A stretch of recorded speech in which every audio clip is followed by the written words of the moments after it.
and ask, with all the intelligence and technology that ancient Africa had, how come our ancestors lost the battle? Today, I'm here to answer that question with a simple no. Our ancestors were not defeated. They just stopped fighting. They changed strategy because if they would have continued to fight, none of us would be here. Our ancestors are people who lived studying the stars and nature. And through studying the universal cycles, they knew that leaving your descendants intrinsic genetic wealth is 1,001 times better than leaving your descendants material, superficial wealth. They knew that the legacy of material wealth vanishes with time, but genetic memories, genetic skills, genetic wisdom, genetic talent, genetic excellence lives forever. Where is proof of this, you may ask?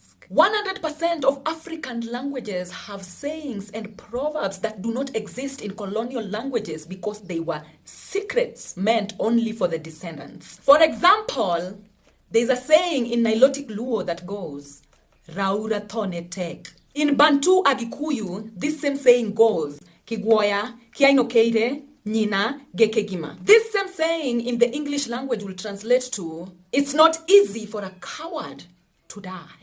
A coward always goes back to the mother alive. When you study the world wars, you realize that while Europe was busy engaging in the technology of eating, sleeping, mating, and mostly defending, ancient Africa never believed in constructing of artificial devices for temporary artificial convenience at the expense of nature. Ancient Africa was mainly developing towards spirituality. The pyramid had gold on top for the balancing of the earth's chakra. Ancient African universities mainly taught people consciousness and ascensions to other dimensions. While Africans were busy building the pyramids, Europe was busy building ammunitions and nuclear bombs. So when Africans couldn't fight guns using bows and arrows, a new strategy had to be developed. They knew if they taught their descendants reverse psychology, tough love, and hid secrets in their vernacular languages and their fabrics, their descendants would remain docile, hibernate, like the concept of seed dormancy, and survive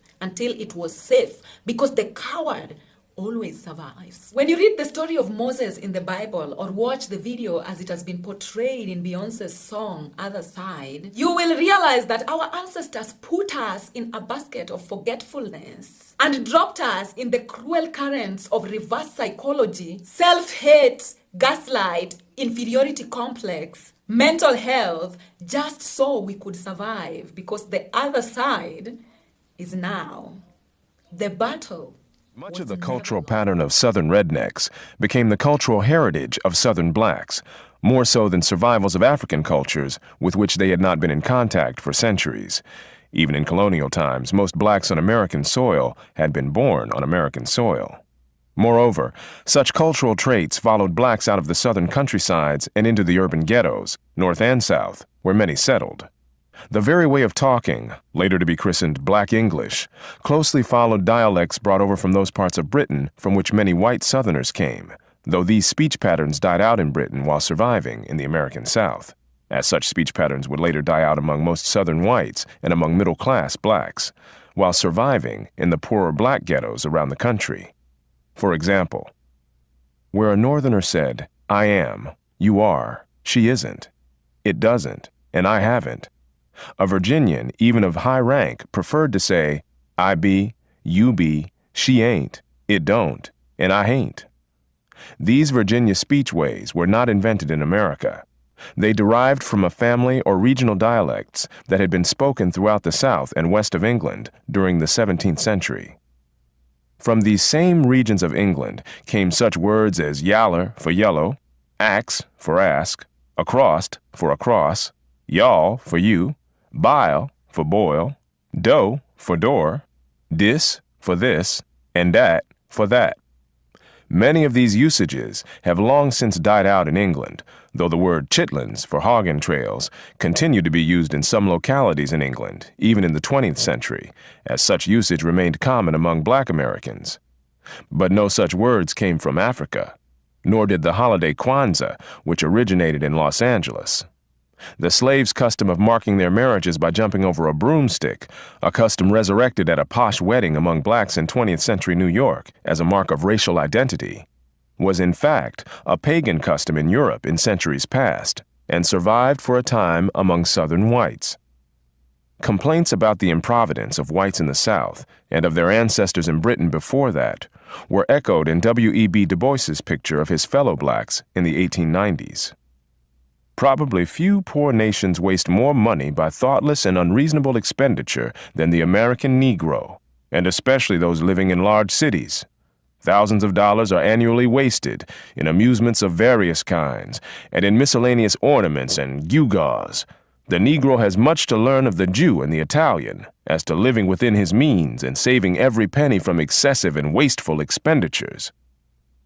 It was not, however, from Jews or Italians that blacks had absorbed their culture.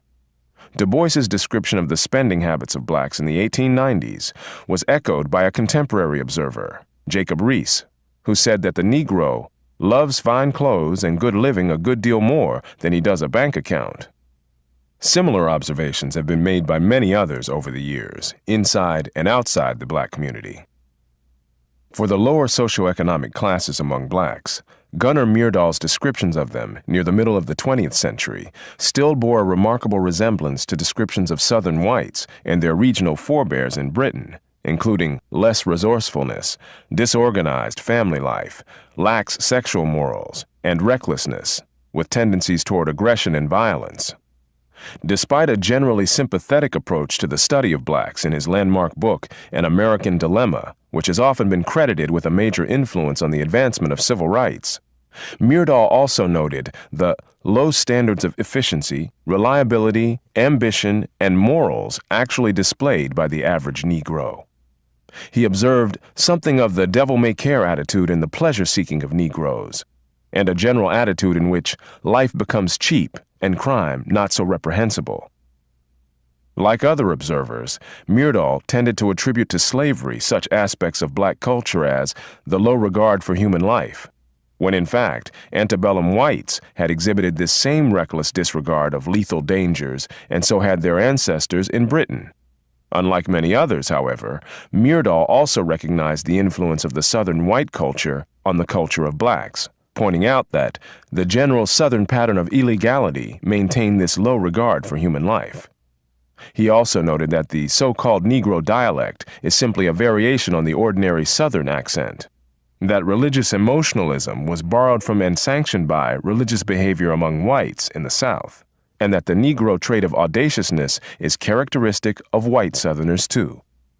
He quoted black scholar and later statesman Ralph Bunche. White Southerners employ many of the defense mechanisms characteristic of the Negro. They often carry a chip on the shoulder. They indulge freely in self-commiseration. They rather typically and in real Negro fashion try to overcome a feeling of inferiority by exhibitionism, raucousness in dress, and exaggerated self-assertion. Although Dr. Bunche presented these as parallels, historically it was of course the Southern whites who first had these patterns, reflecting patterns among their ancestors in Britain. In much of the literature on black culture, however, the supposed influence of slavery has been far more sweepingly assumed, and the cultural influence of white Southerners and their forebears in Britain largely ignored.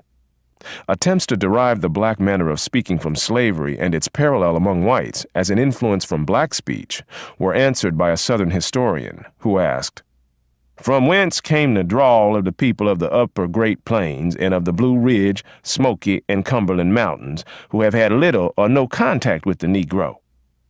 Another cultural historian of Southerners aptly observed that Southerners, white and black, share the bonds of a common heritage, indeed a common tragedy, and often speak a common language, however seldom they may acknowledge it.